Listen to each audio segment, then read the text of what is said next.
Good morning. If I appear to be happy, it's because I am.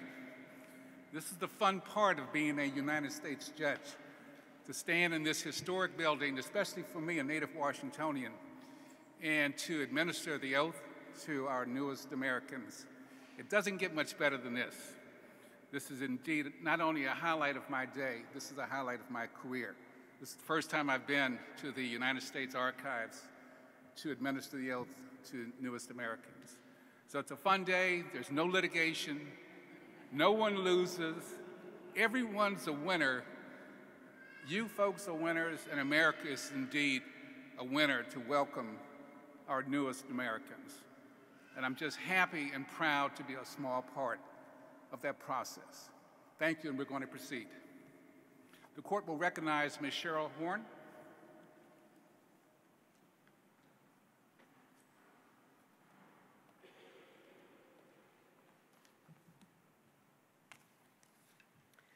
Thank you, Your Honor. May it please the court, when your name is called, please stand and answer here or present and remain standing.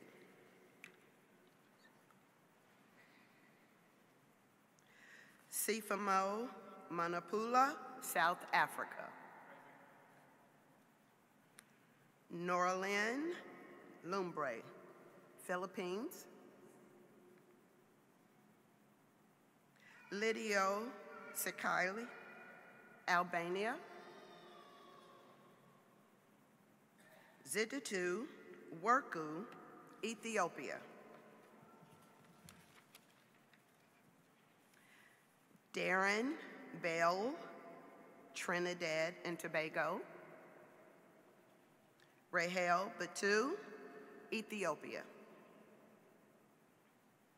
Sharmima Nasrin, Bangladesh. Alalemba Diala Alalemba, India. Sabrina Karashi, Bangladesh. Mustafa Chowdhury, Bangladesh. Antonia Zitnova, Bulgaria. Irina Ligo, Russia. Rodrigo Lopez, Colombia. Aliyah Santos, El Salvador. Jose Alberto Gomez Rodriguez, El Salvador. Romina Cohen, Chile. Andre Mateus, Brazil. Alexandra Loza, Germany. Josiane Doyobe, Central African Republic. Afeke Kambu, Guyana. Andrew David Ingalls, Australia. Chantel Marie Gerard, United Kingdom. Elisa Perez Barca, Spain. Carlos Alberto Fernandez, Argentina. Eva Joseph, Croatia. Lenka Humsova, Czech Republic. Kelvin Mulambi, Zambia. David Carl Fiera, France. Miguel Adolfo Ramos, Canada. James Ernest Augustine Cummings, Grenada. Cynthia Helene Chinou, France. Elizabeth Ann Britton, United Kingdom. Nebojša Bogdanovic, Serbia. Luis Alberto Sanchez, Venezuela, and Sharita Nicola Cunningham, Jamaica. Your Honor, there are 35 applicants for naturalization, and each of the applicants have been examined by the United States Citizenship and Immigration Service, and the government has completed its investigation in each case. I move that upon taking the oath of allegiance to the United States of America, each applicant present having answered to his or her name, to include those prayers for name change, be granted naturalization as citizens of the United States of America.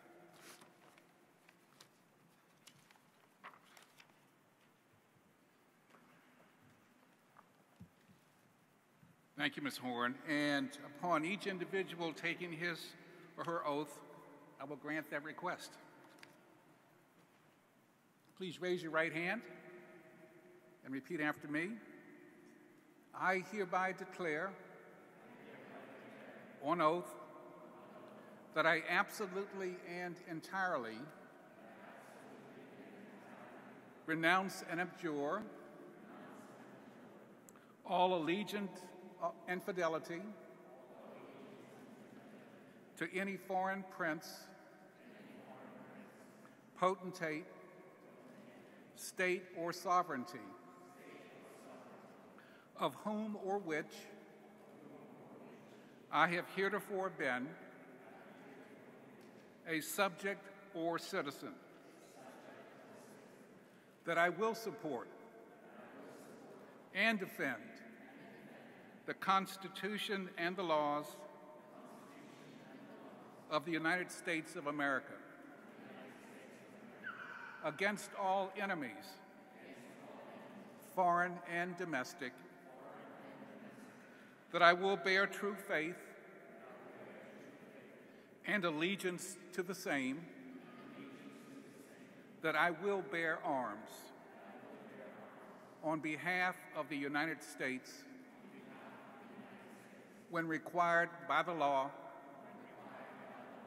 that I will perform non-combatant service in the armed forces of the United States when required by the law, that I will perform work of national importance under civilian direction when required by the law, and that I take this obligation freely without any mental reservation or purpose of evasion. So help me God. Congratulations.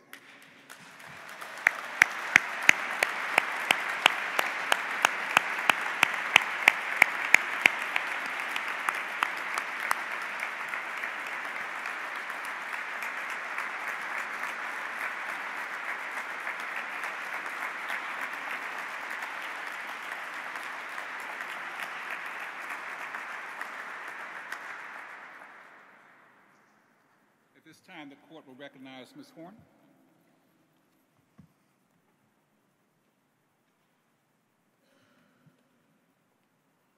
All rise.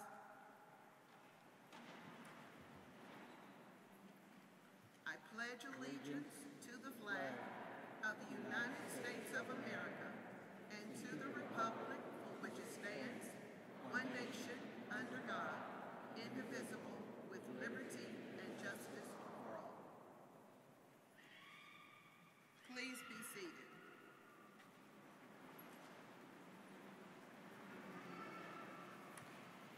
The Civics Renewal Network is an alliance of 26 organizations dedicated to raising the visibility of civics education and providing free, high-quality resources for teachers and classes.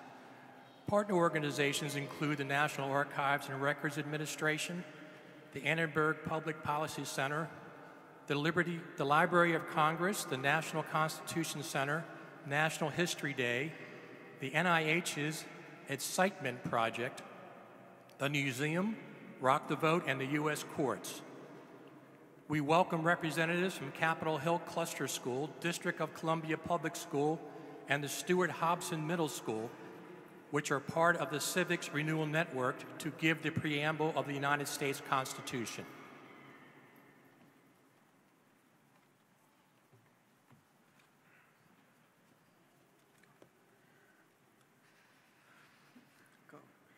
We the people of the United States, in order to form a more perfect union, establish justice, ensure domestic tranquility, provide for the common defense, promote the general welfare, and secure the blessings of liberty to ourselves and our posterity, to ordain and establish this Constitution for the United States of America.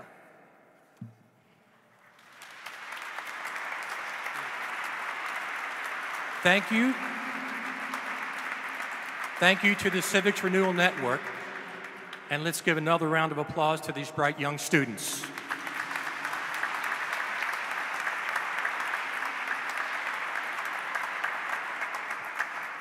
Ladies and gentlemen, the Archivist of the United States, David S. Ferriero.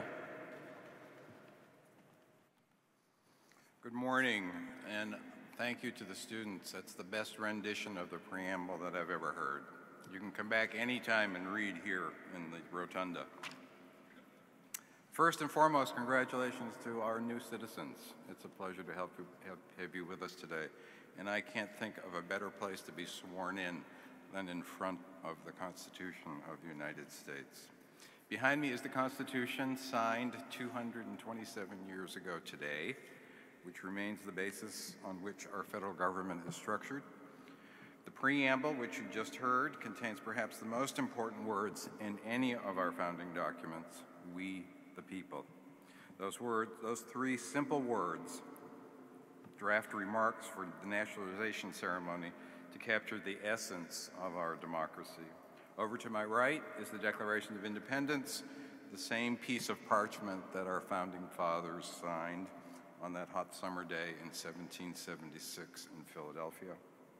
They risked their lives, their families' lives, and all they owned in signing it.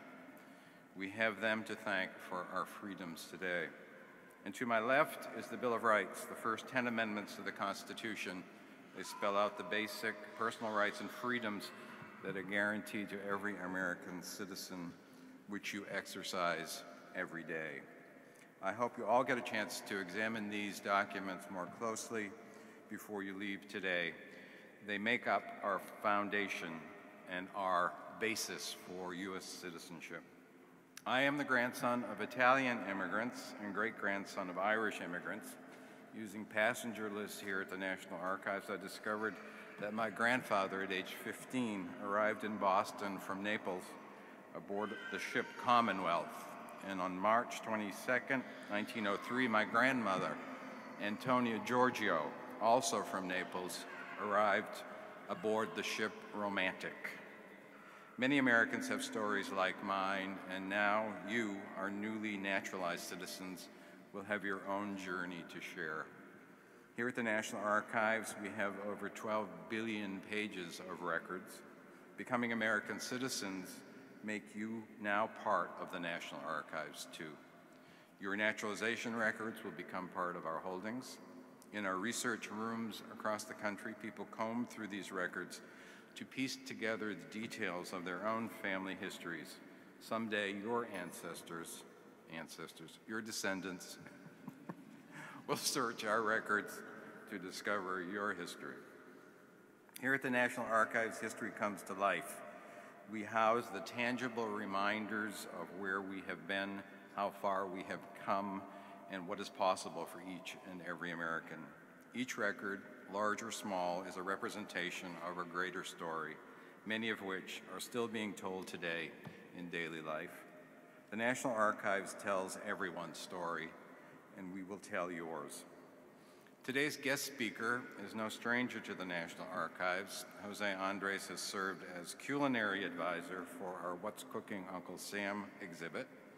He was named one of Time's 100 most influential people and awarded the Outstanding Chef Award by the James Beard Foundation. He's an internationally recognized culinary innovator, passionate advocate for food and hunger issues, author, educator, television personality, and chef owner of the Think Food Group, the team responsible for renowned dining concepts in Washington, D.C., Las Vegas, Los Angeles, Miami, and Puerto Rico. He is Dean of Spanish Studies at the International Culinary Center. His cookbooks include Made in Spain, Spanish Dishes for the American Kitchen, and Tapas, A Taste of Spain in America. He's the founder of the World Central Kitchen and culinary ambassador to the Global Alliance for Clean Cook Stoves. Jose is chairman of the LA Kitchen and chairman emeritus of DC Central Kitchen. He teaches at Harvard and George Washington University, and he's with us today as an individual like you, was not born here in the United States. He became a naturalized citizen last year. Welcome, Jose. Wow.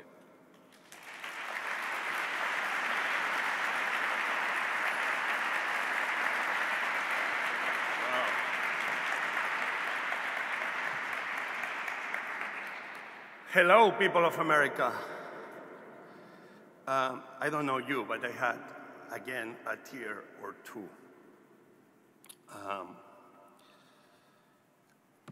I've been 23 years in this country, and you know what? I had almost a speech written, but I think I'm going to speak more from the heart.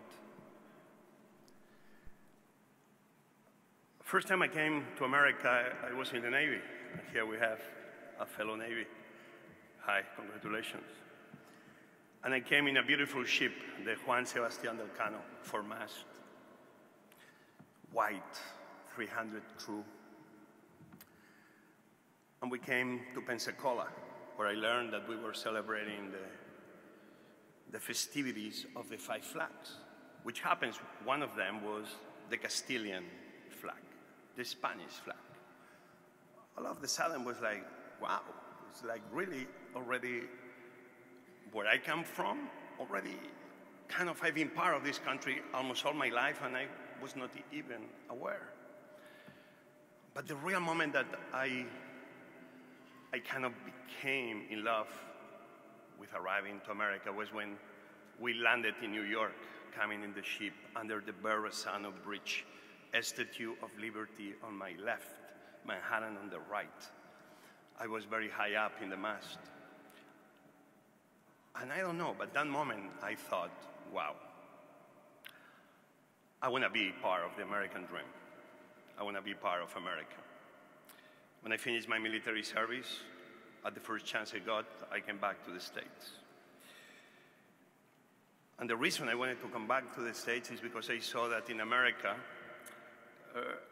very much I saw that the possibilities for achieving your dreams were limitless. I wanted to be really part of the American dream. And it's very funny that today you are joining a new country as American citizens. And if we think for a second, we have right now in Europe, Scotland, Catalonia, people that are thinking breaking away from a flag. Sometimes it's fascinating how we can make life very complicated. And here, actually, what you are doing is you're joining the dream that the flag represents, the dream that these amazing old papers I have in my bag represent.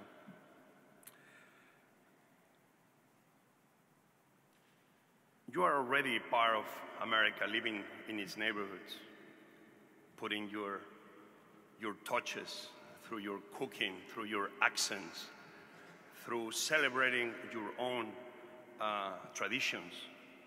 You are making one neighborhood at a time already more successful because your presence. And I want to remember what the late Senator Patrick Moynihan, one of the most beloved politicians in America, which I was lucky enough to meet and call friend, told me that when neighborhoods are really transformed, there we see the true potential that we have, one person at a time, one neighborhood at a time, make our society, make our country better. Where there sometimes it's only this repair, people like you are going to be bringing hope and are going to be bringing improvements, one neighborhood at a time. Because that's what we are. We are people, we are neighborhoods, that we have to be working and collaborating one with each other. I don't know your professions, but I'm very sure that they are very diverse. I am a cook, and the only thing I ever knew was cooking. And I owe that in part to my father. We all own who we are to somebody else, right? And I always wanted to cook, put the spoon in the pot. But my father never let me. He only put me in charge of making the fire. I got very upset with him. It's like, I want to cook. I don't want to do the fire. It took me many years later, after one day I got very upset with him, really to understand that what my father was telling me is like he was giving me the real foundation of being a person, of being a cook. More important than even to learn how to cook and put the spoon in the pot was taking care of the foundation, was taking care of the fire. What you've done today, and for the many years you've been here already in the States, like me, today, becoming citizens, you are laying, finally, the foundation. You know where you come from, but also, I guess, you know where you belong. I found that for the last 23 years. And that foundation is what is going to help you, help all of us, to provide for you, to provide for your loved ones, but to provide to many others. I think that we all come from different places and backgrounds, but now we all belong to this country. And this flag is what makes us be one. But I only want to share this thought that I take to heart. To become an American, I learn more than ever. It's a privilege. And it's a privilege that comes with many rights. But it's also a privilege that comes with rights, but also is going to be demanding a lot from every one of you, from every one of us, new immigrants. Today you achieved that goal of becoming American, but we need to remember that success, because it seems that life is always about what success is, cannot be any more about you and you only achieving your goals. One of the goals was to become an American citizen. But what's the next step? What are we here for? I do believe we are here not only for the American dream, but for the new American dream. And I told you that to be an American is a privilege. But this just not conveys rights, but responsibilities. And we have an obligation, especially as immigrants, to give back, to enrich the American mosaic with our cultures, our traditions, our ideas. At the same time that we should be respecting and embracing American traditions and American ideals. And this is how lucky we are. We can bring who we are, and we can be part of the new things and make it one amazing thing. You're here to use your skills and talents to do something bigger in America. And this, as I said before, is about to achieve your success while also making an impact one neighborhood at a time, anywhere you are. We all here, you new citizens, you have this amazing chance to have a huge impact in America. Only you have to have the desire to make it happen. I only want you to remember in the future, because I know that sometimes happens to me, and I'm sharing this from my heart, sometimes the road seems to feel uncertain, like we don't know where we are going. Sometimes the road gets tough. Things are not going as we expected. But we have each other, people. We have this flag. We have this Bill of Rights. We have this Constitution. When there is kind of a lot of clarity in where we are going, just remember this moment today, because we do have each other and we are here for you in the same way you're going to be here for us. So, just to end, nothing gave me more pride than became an American citizen. Still, I'm very proud of the country where I came from, Spain. And to me, only recently, after 23 years in America, I found out 2 years ago that my great-grandfather came to Mexico and then came to California. And 2 years ago, I found out that I had over 76 family direct members in California, which I had no clue. I don't know if you have already someone before you, but here, you as a new American citizen, you have this responsibility to make this country better and to make sure that you become a bridge between who you are and the new world you are about and already belonging.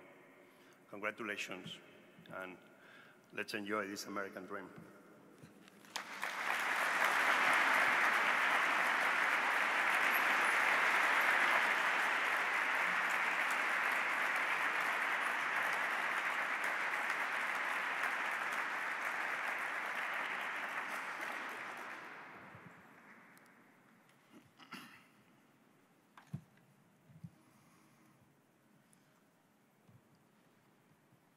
One of the many reasons for this country's greatness is because of the many talented immigrants that America has welcomed as citizens over the years.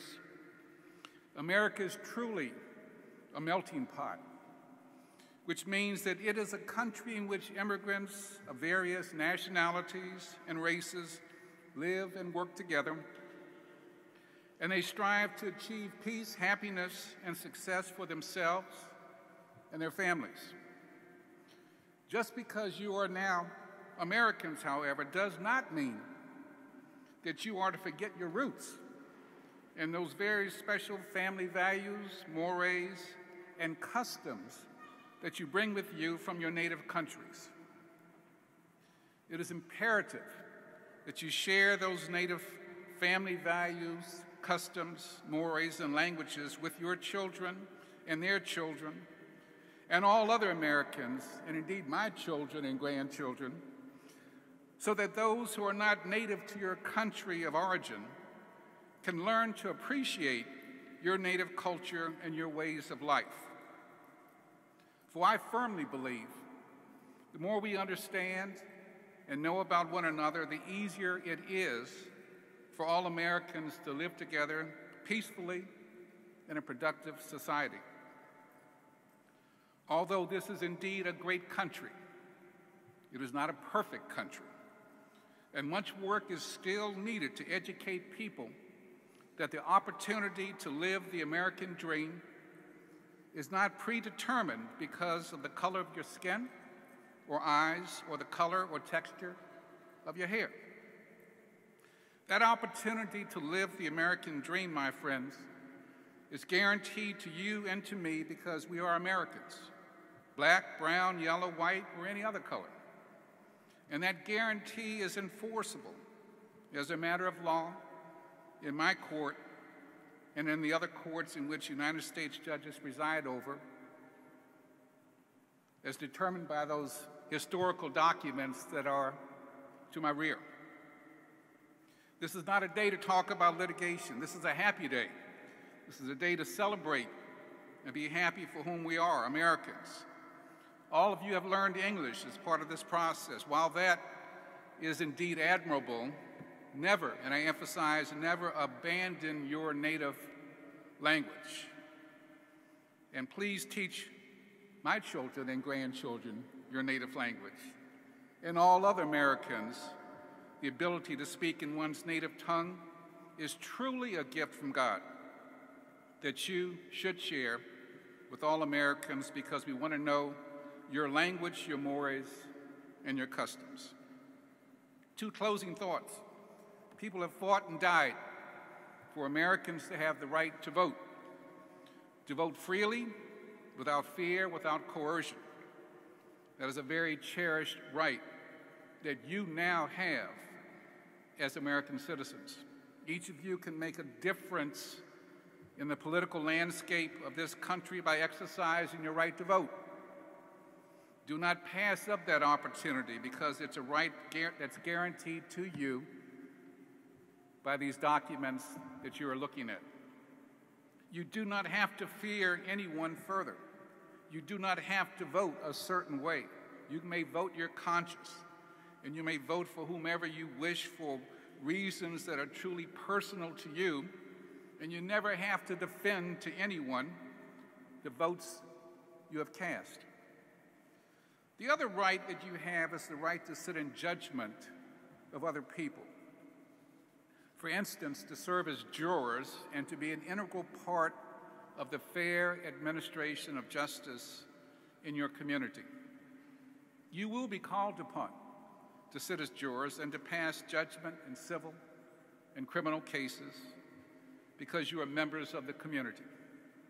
As American citizens, these are your obligations. Indeed, you have an obligation to your family, to your community, to the country to sit as jurors when summoned to appear, and you should freely accept that responsibility because if you do not, you should be reluctant to criticize our system of justice. It is now your system of justice. You are Americans. The system of justice can only work properly if each and every member of the community accepts his or her responsibility to sit as a juror. If you do not accept that responsibility and indeed duty to serve as a juror, I can assure you that the wheels of justice will come to a screeching halt. So I leave you with those two final thoughts. The right to vote and the right to serve as jurors are rights that you, our newest Americans, must exercise. God bless you, and God bless this wonderful country, the United States of America. And it's truly better now because we have you as new Americans. Thank you, and good luck to you.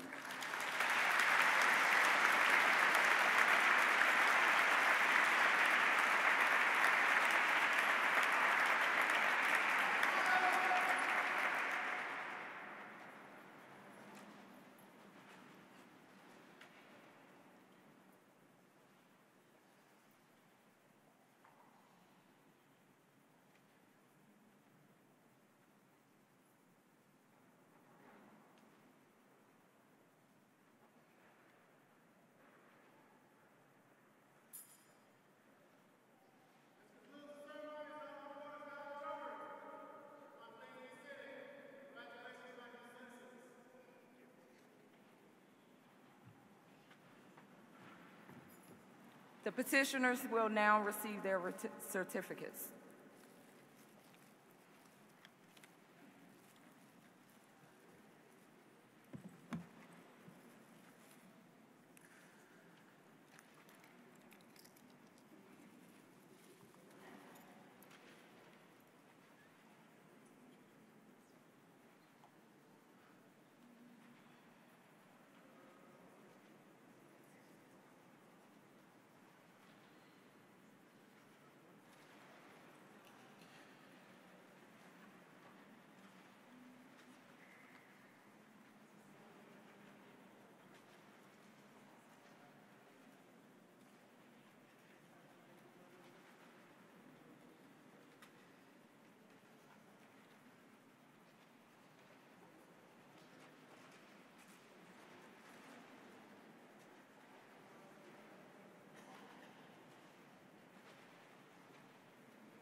Family and friends, please join us in the reception room for a light brunch.